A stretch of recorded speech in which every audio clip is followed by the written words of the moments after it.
There were two things said last night that I thought really pointed at the crux of the search.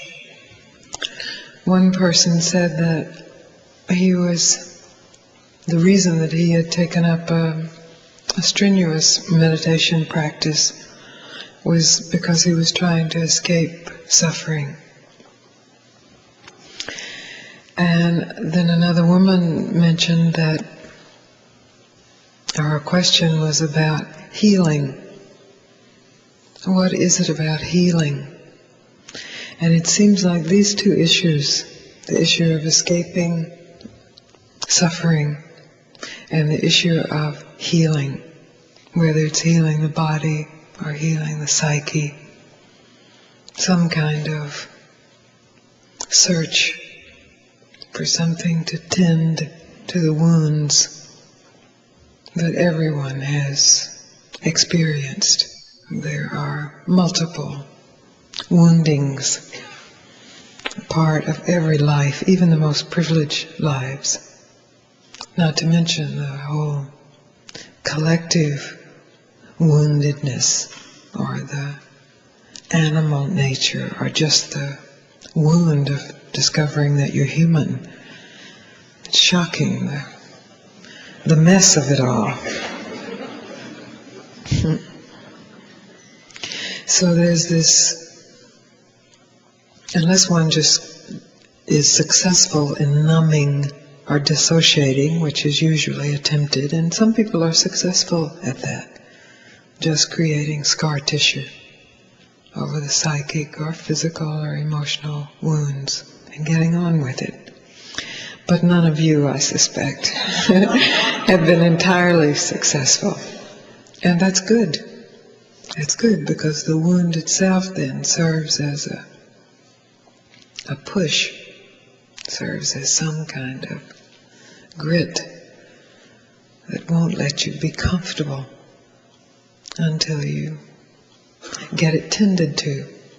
And so, of course, we search in multiple ways, multiple experiences, spiritual and worldly, to try to get that ache or hurt to go away, which is suffering. And then at some point, perhaps we turn to the spiritual life with the hope that enlightenment or association with a particular teaching or teacher will take that hurt away, will take the suffering away, and so we will do what the teaching says, or what the teacher says. And we will do it over and over in the hope that it will be taken away. When you have a true teacher and a true teaching, that's recognized, and with the greatest compassion and the deepest ruthlessness, you are thrown directly into the center of the woundedness, of the hurt, of the suffering. You are stopped in your tracks. All the goingness of the mind is to escape that essential, primal hurt and all of the peripheries of that hurt. But the essential, deep one that doesn't even have a name, we can call it the human condition, or conditioned existence, or the fact of suffering. But there's some drive to escape it. And that drive actually brings you full circle to meet it. It's, of course, a level of maturity, because you can only be ready to meet it if you've tried numerous avenues of escaping it, only to find it waiting for you somewhere along the way or at the end, and then usually there's a backtracking down that avenue and another avenue is tried. And Certainly everyone in this room can relate to that. So I'm very happy to offer you the invitation to stop. To stop searching for relief. To stop searching for healing. This doesn't mean that you go asleep to stop searching. That also has been attempted as an avenue. It doesn't mean that you give up in despair. That has been tried. It's that you stop the search for something to rescue you from yourself.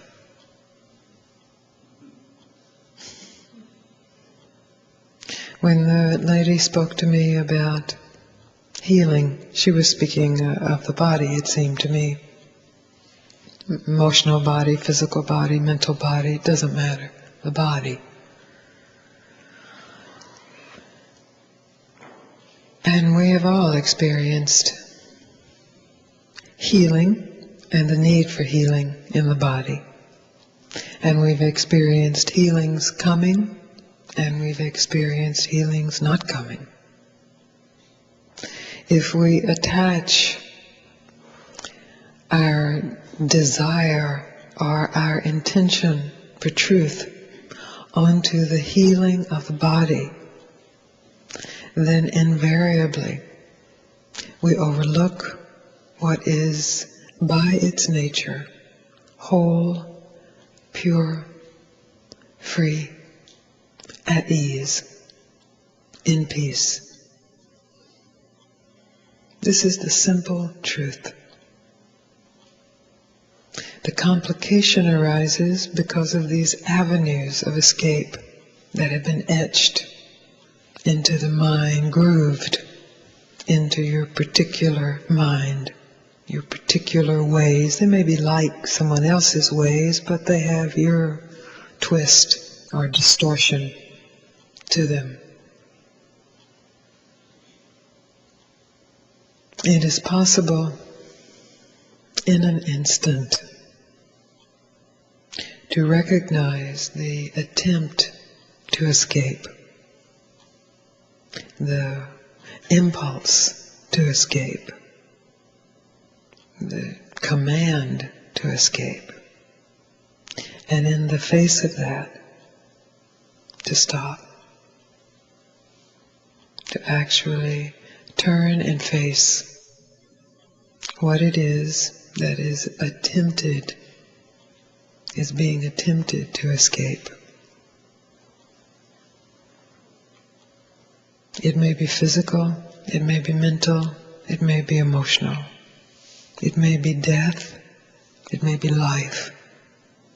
It may be the deepest fear, it may be the deepest bliss. It may mean facing the notion of who you are. It may mean facing the notion of who you're not. What it does mean for everyone is recognizing the impulse to escape, and also recognizing that in the midst of that impulse there is a choice. And that choice is to say no to the escape and yes to the facing of that demon or that God.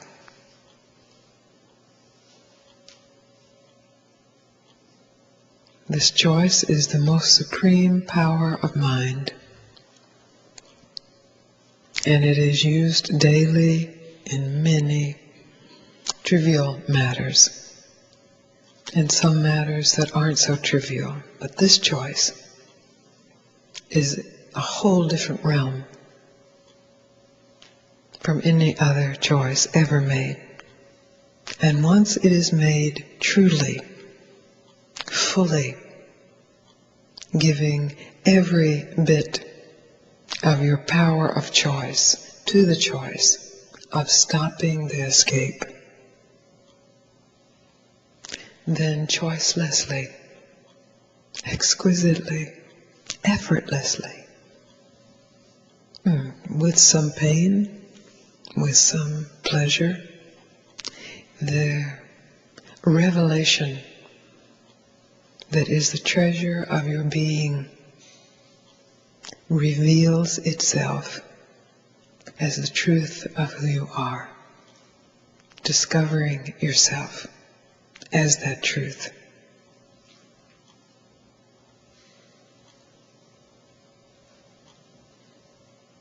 I am very honored and happy to assist you in that by bringing this invitation from my teacher, from his teacher, by playing with you, wrestling with you a little,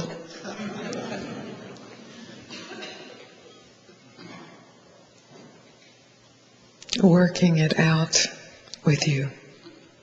Because the subtle arguments of mind of why you can't stop, or shouldn't stop right now, will stop later, have a huge hold until they are investigated.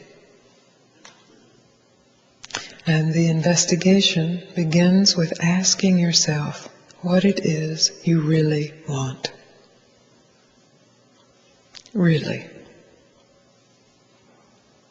And what it is, and if what it is you really want is simply to be done with this woundedness, then you will continue to search until you find something that temporarily, at least, makes you feel better. If what it is you want is really the truth of the matter, then you will have all support necessary to turn and face what you have run from for aeons, what all of humanity has run from, what is in your cellular structure to run from. There is a force that is so huge, so unbelievable, that uses every form in your life as a pointer to the support that is there, that is here. You play a very essential role.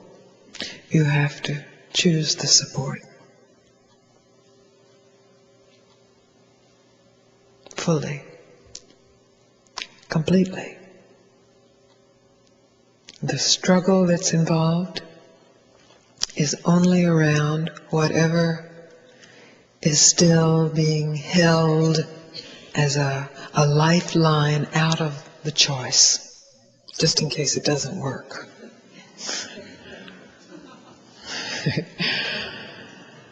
Just in case.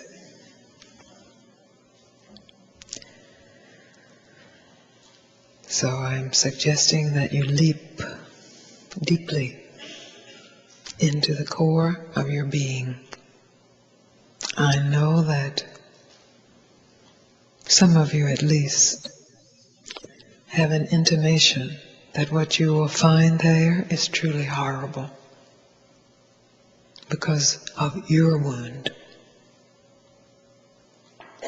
But I have had the great occasion to meet many people in these years of offering these meetings, these satsangs, with the whole spectrum of woundedness, from psychosis to just the middling neurosis that most of us have to deal with. And I have never met anyone who, when they were willing to really tell the truth and face it, no matter what they thought it was, always they found the beauty and peace of beingness. It's my experience.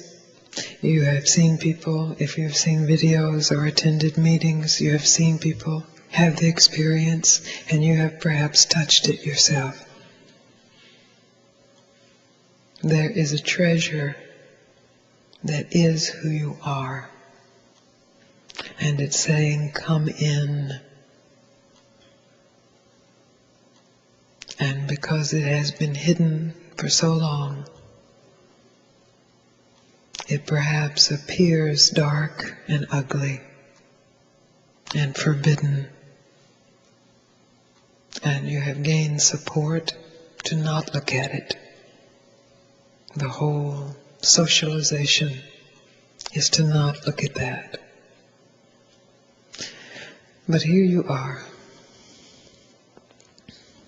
unsocialized, blessedly, at least to the degree where you can recognize that there is a yearning, a great yearning, to know who you are.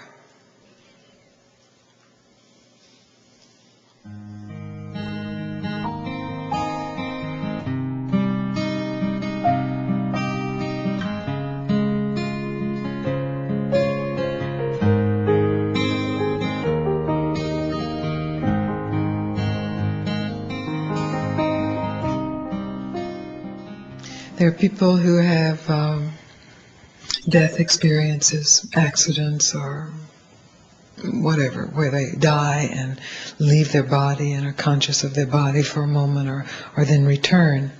But their life is never the same, as they will tell you. Life is not the same because they have, for maybe it's just an instant, recognize that there is an existence independent of what they thought was reality, what they thought that would be lost in death. So this can happen by accident, in anesthesia or whatever. It just can happen. And it can happen from the grace of the teacher. Or it can happen out of the blue in a moment, a clap of thunder moment. And the story, even though it may reappear,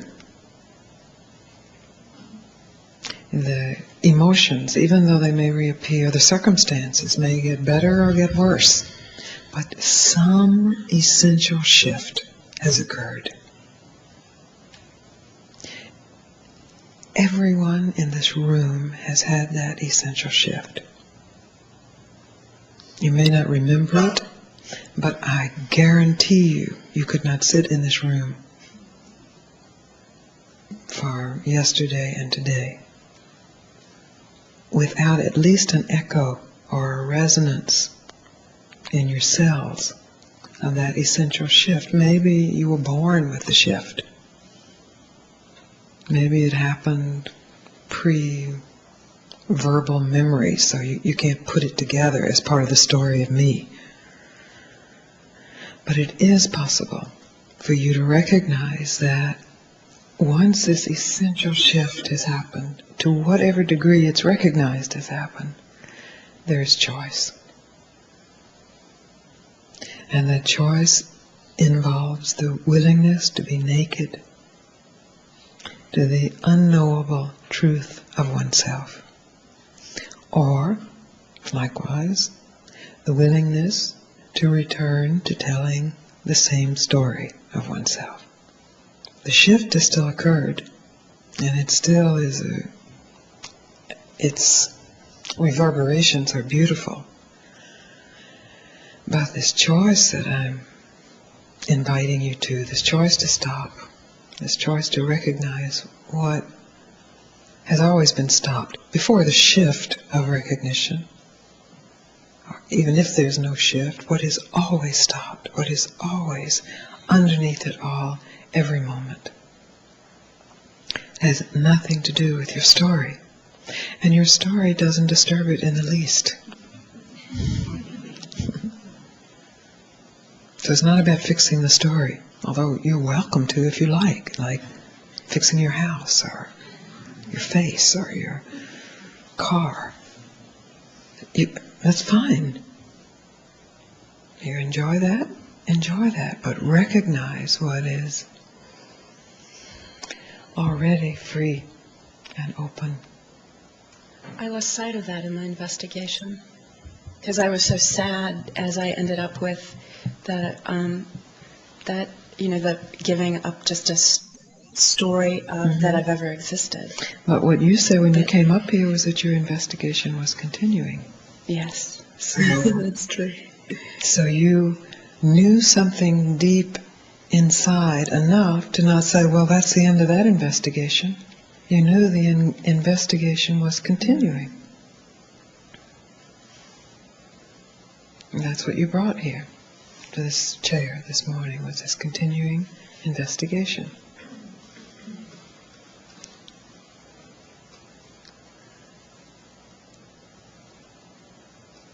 There is discouragement sometimes in investigation. There is pain sometimes in investigation. Certainly there can be deep sadness or fear or despair or anger or hopelessness or whatever, infinite variations and combinations of those. Certainly. But the choice is always to stop following the mind out of the investigation and to return into the willingness, the deeper willingness to discover what is really true.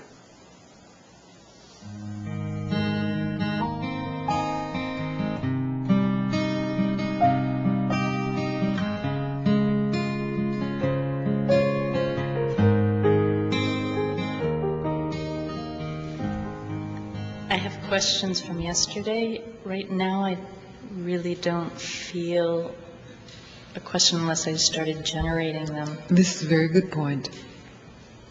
So there's a neutral space there where you know you have to go into the past to generate a question or to generate a story or a problem or history. It's a point of choice. This is the point of choice. It's excellent to see that. Generally, you know what you choose. Generally, we choose to go into the past, to create a history, a problem, because it was such an important problem that if we just don't generate it, well, what does that mean about the importance of it?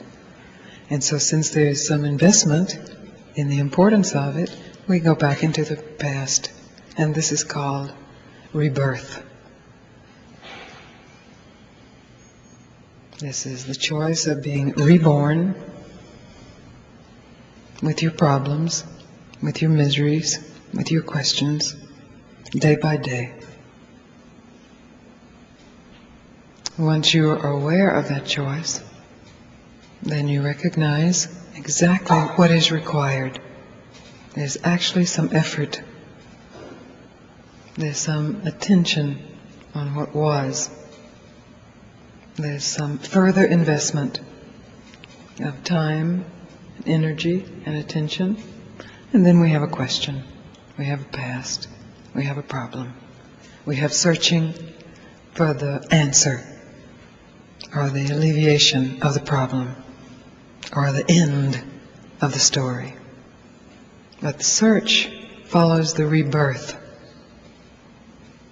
And the rebirth follows that moment of choice and choosing to be reborn as sufferer, rather than choosing to simply be here, being nobody,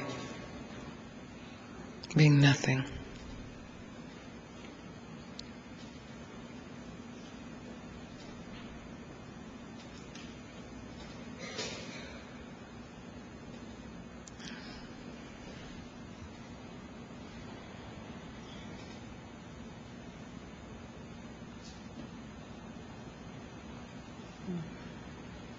Yes, you see, the moment gets very strong. And with the strength of the moment, there can be some, but I could really disappear here. And then the whole importance of my life will be of no importance. But you have to understand that's going to happen anyway. You really will disappear. And even though you may make great contributions, finally they'll disappear too. I mean, what? They'll last 2,500 years, 3,000 years, 4,000 years, maybe 1,000,000 years if you make the greatest contribution. But in the scope of time, 1,000,000 years is not that big a deal.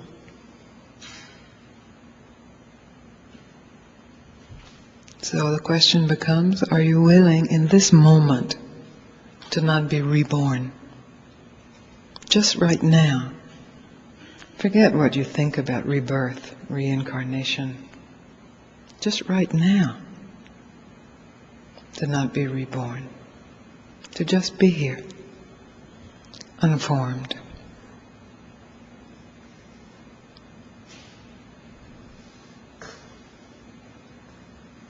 You see, the pull is strong. And yet there's always that choice. If you choose to not be reborn just right now, then you can definitely recognize what is unborn. What is still alive without history, without question, without story, without suffering, without problem, without searching. What is still alive. And the vastness of it. And the peace of it. And you can recognize that as yourself.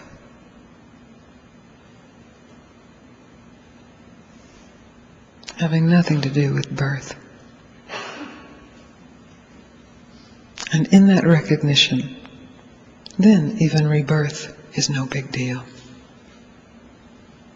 If you're willing to be true to that recognition, then be reborn 1,000 times a day. What does it matter? It's being reborn. The story, the history, the problems even, the questions are being reborn in who you are. The vast intelligence, conscious of itself as you.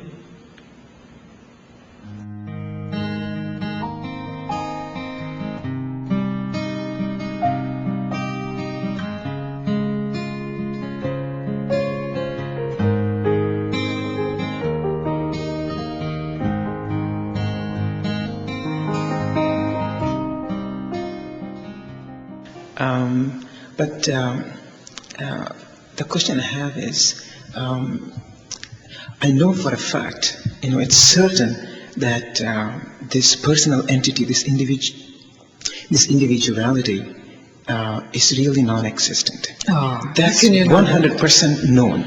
But here's the But wait, before you do a but, how is it possible to know? How is it possible for this to come from an apparent individual? This is the mystery, the beautiful resolution of this mystery of being.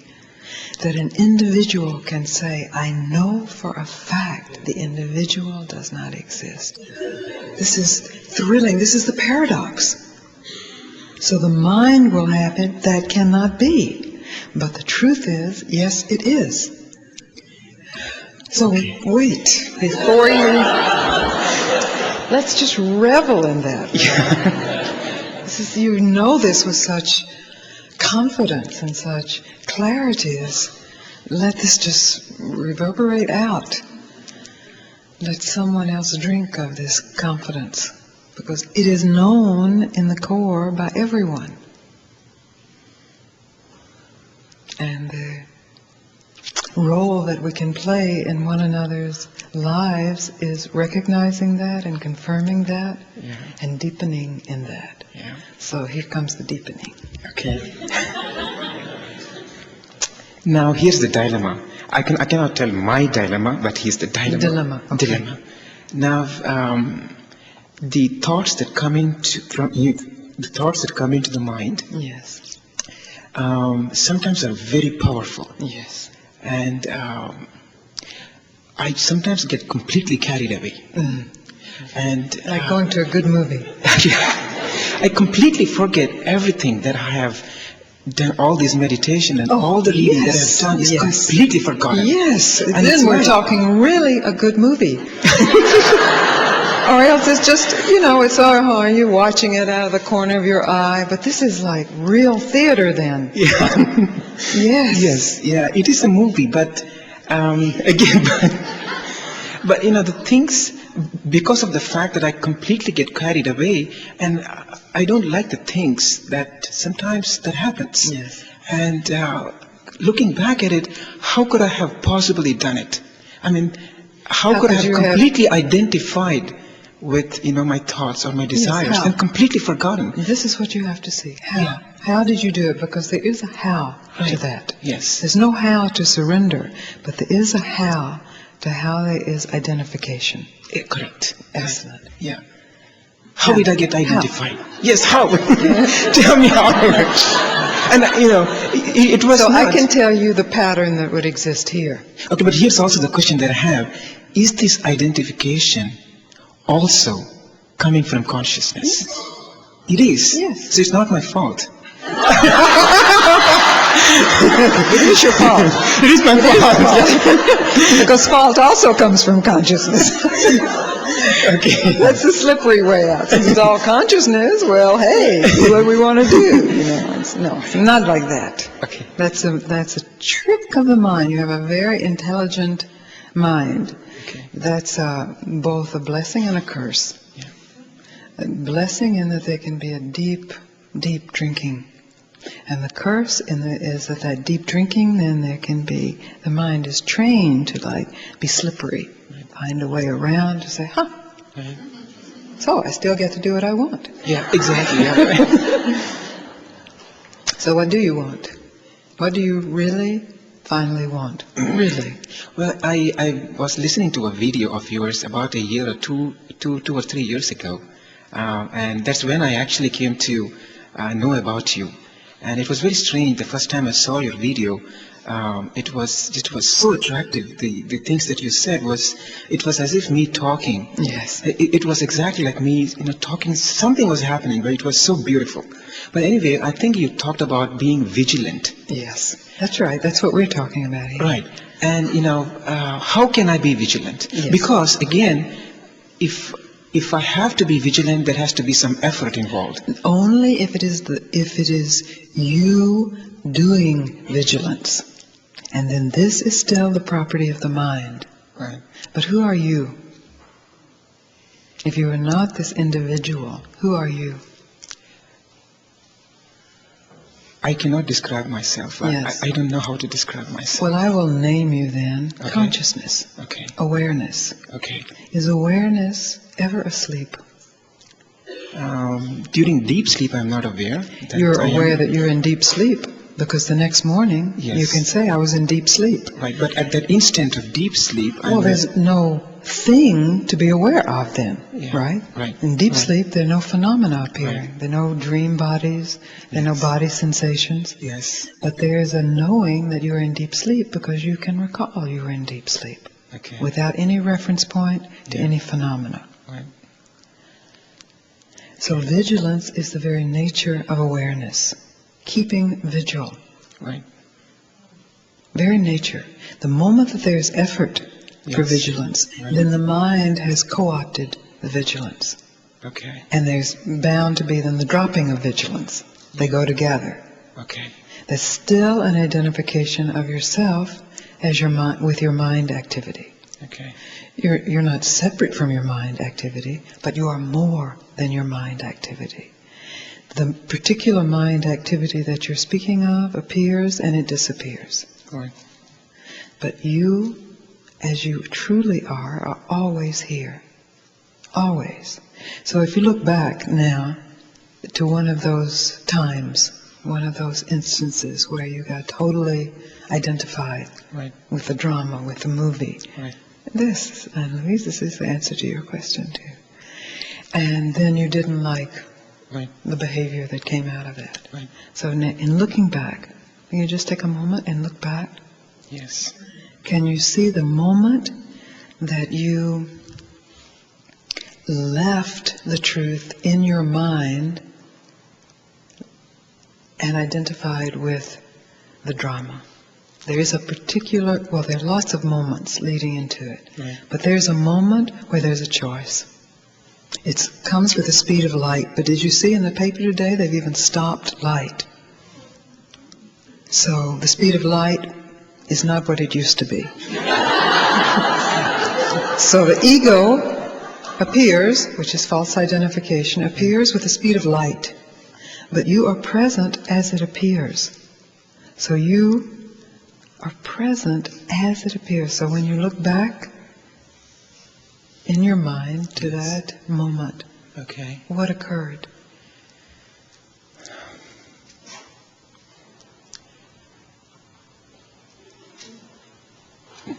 It looks like the identification just happened, and I understand it looks like Yes. that, but I'm asking you, are you a scientist? I'm an engineer. An engineer? Okay. Yes. I'm asking you to look a little closer at the really small mechanism. Because you look from the outside and you say, oh boy, that just happened. Like Yes. that wheel just started turning. Right. But if you look a little closer, you see, aha, the wheel didn't just start turning. There was a little thing here and a little thing there and that. And then the wheel, the momentum got it going. So I'm asking you now to look deeper. What some pattern fueled by some emotion, Right. accompanied by some thought. It's probably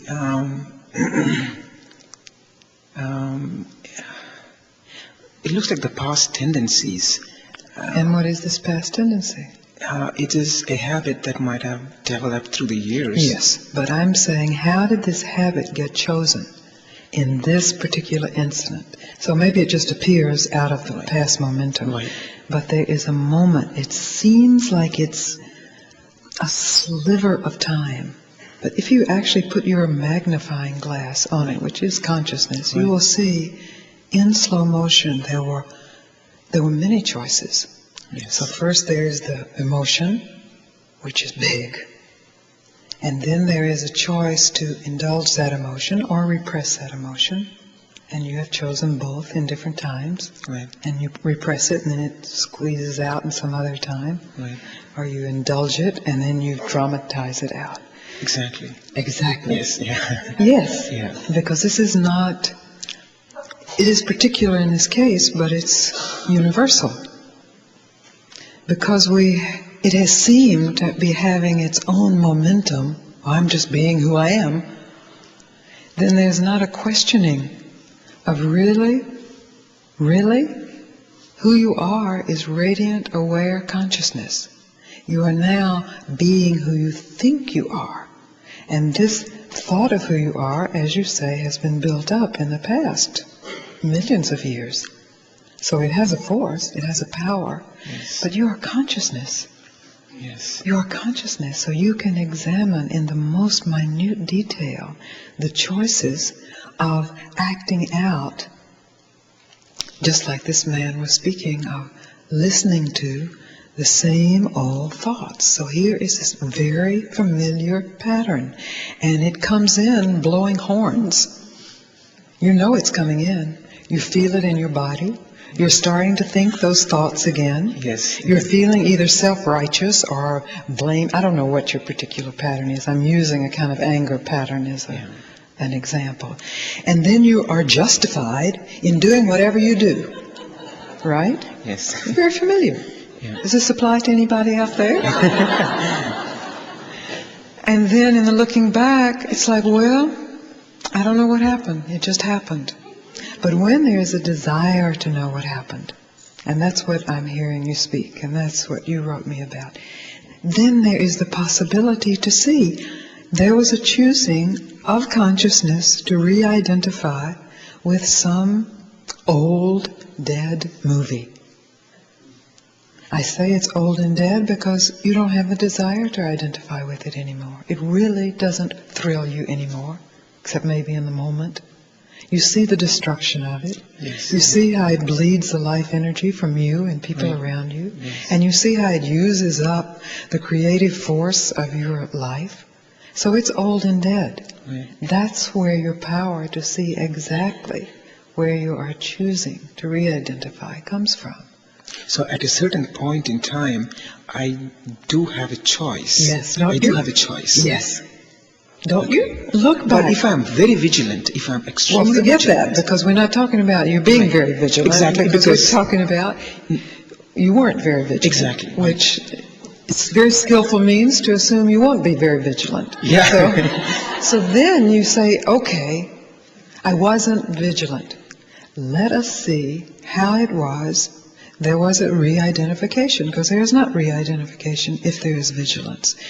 And if there is not vigilance, then there is something to learn. And what you can learn, what is learnable, is the ABC of how you re-identify. You can't learn the self. You can't learn consciousness. You can't learn love. You can't learn trust. But you can learn how you deny that, because there are techniques, there are strategies. There is either indulgence or repression. And with both of those, there is an avoidance of simply experiencing the immensity of the moment, the power of the moment, where everything in your past is saying, attack. There is this power, this force, that if it is experienced, is then a force of light, a force of love, a force of consciousness meeting itself here, deeper than ever. If it is denied or repressed, it's just the same old habit. If it is indulged, it's just the same old violence. This is you're speaking of addiction. to a certain extent. Yes, Yes. a certain kind of addiction, a kind of addiction to a pattern. Right. And with addiction, there has to be a point where you see perhaps the desire is out of your control. Maybe it's physiological. Maybe it's been practiced for so long that it has its own groove. So that's out of your control. I'm not saying that's in your control, but what is in your control, absolutely, is this willingness to not move when it appears. This willingness to not indulge. This willingness to not repress. This willingness to be in the fire of this impulse of thousands of years. It's certainly at least all the years of this lifetime. And have you ever experienced that? Yes. Yes. So you know the beauty of that. So you know, then there was a willingness. In that moment, actually, there's a willingness to die. Because an addiction can be so strong, and certainly the addiction to mind or habits is so strong that there is the sense, I will die. I will die if I don't strike out. I will die if I don't attack. That's what an attack is about, right? Protecting me from dying.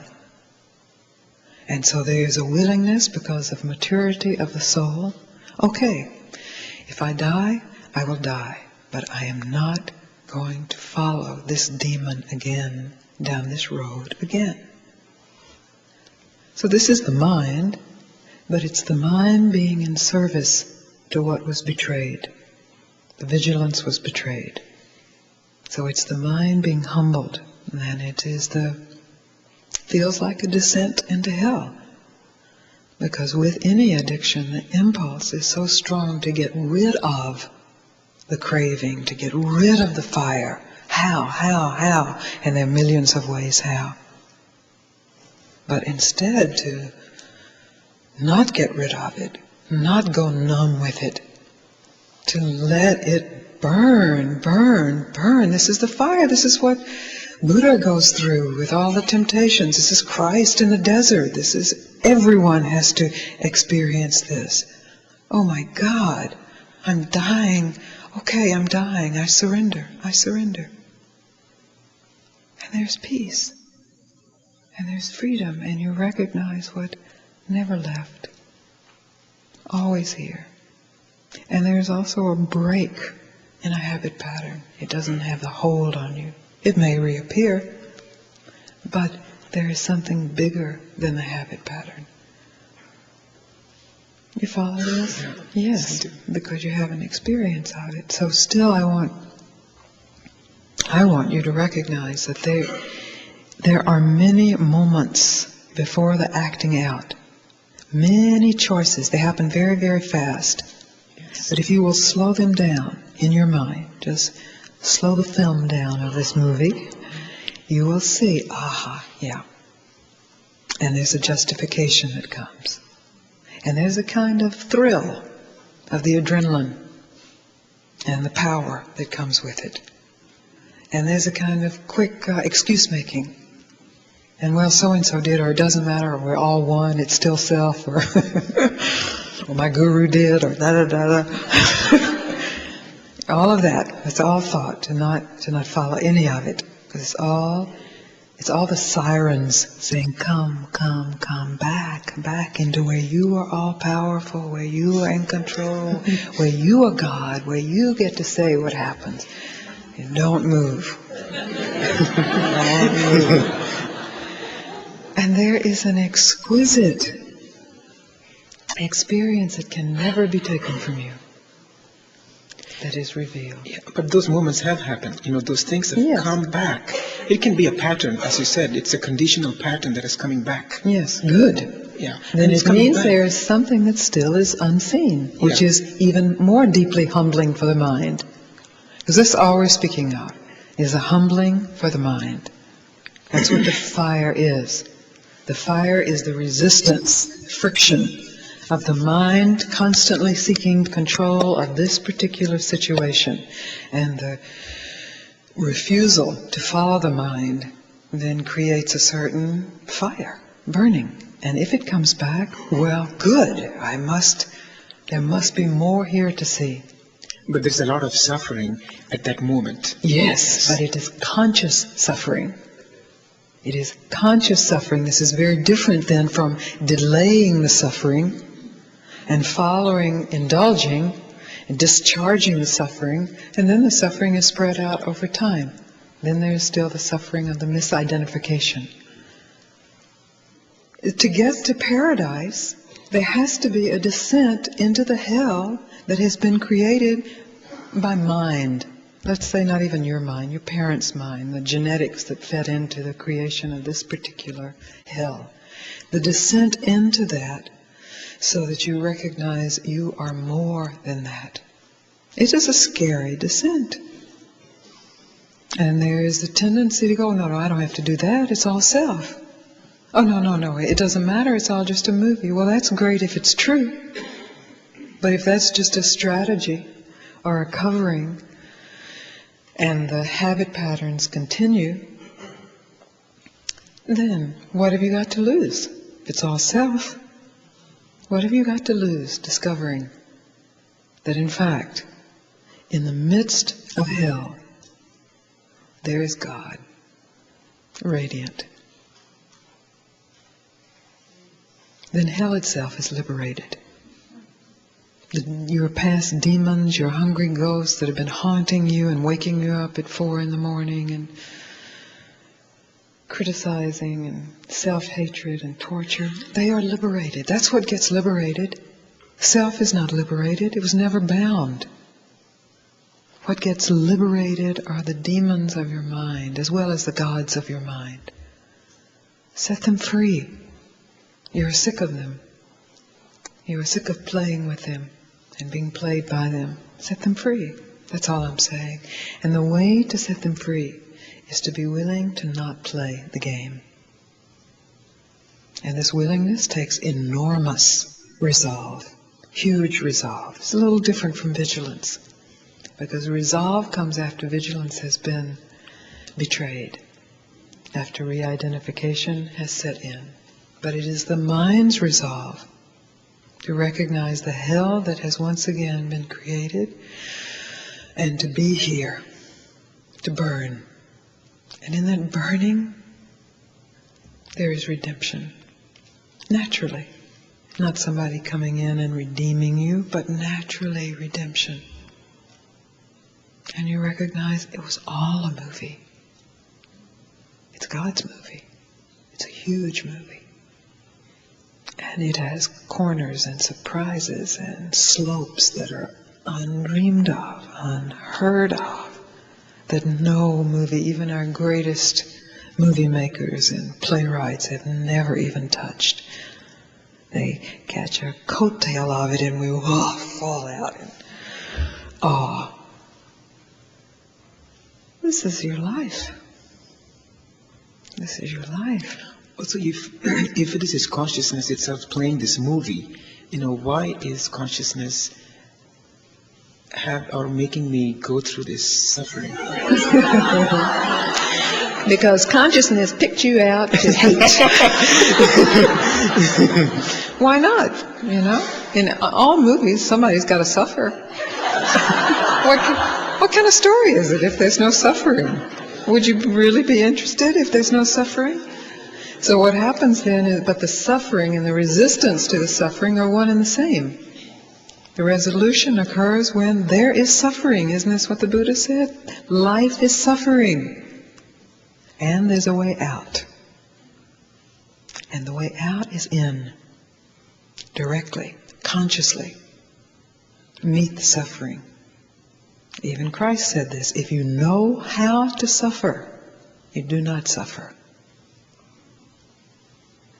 So, if you will know how it is you suffer, you do not suffer.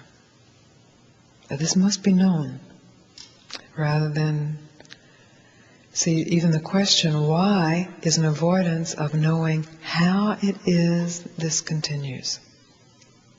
How it is, right here in this universe, patterns of war still appear. Because that's what we're talking about, war, right? Even though you have tasted peace, even though this universe has tasted peace, peace on earth, how is it that conflict still has its way? This is true of every mind stream, especially humans. War is inbred. And it has gone unmet. What has happened is war has been made on war. And the child of that is more war. So to meet that war within yourself, consciously, awake, refusing to budge, meeting war, you will find peace. If you have tasted it, then you know it's so. If you have not, it may seem impossible, but taste it and see. Just take one moment in the midst of one attacking pattern and don't budge, because under the behavior there's the energy of an emotion. And that emotion is fueled by some thought of protection, or being wounded or hurt or not seen. In the willingness to experience that being wounded or hurt or not seen, to really be wounded, really hurt, really not seen, then it's no big deal. Then the wound is nothing. The hurt is nothing. And not being seen, you can't be seen. You are the self. You cannot be seen. You are not an object.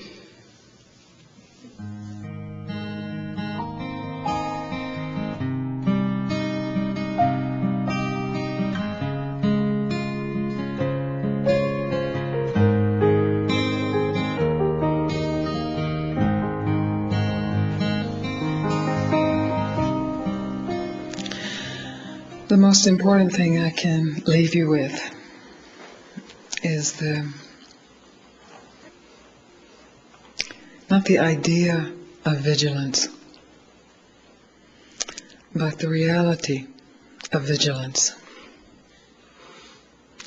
And in your inviting vigilance into every moment of your life, then the idea is dropped of what vigilance is. Because if you have an idea of vigilance as being doing something, even in the slightest, it takes some effort, some maintenance, and therefore it cannot be done 24 hours a day. But you can recognize that vigilance is natural to simple awareness. And awareness is always present. In our evolution as a species, we have accumulated an enormous amount of stuff. Some of it was useful at one point and is only a burden at this point. In being true to the vigilance that is your nature and having the intention to tell the truth, to be free, you will see. If you are true to the accumulation of stuff, then that's what you will see. There is a huge arrogance of mind that perhaps has served humans quite well. I mean, we are lords of the planet. But look what we are doing.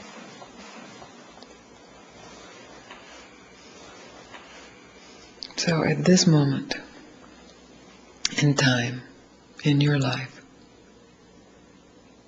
in your acceptance of the truth of who you are to be the guide for your life, there is a real possibility that this human experiment will not end in total failure. But only a possibility.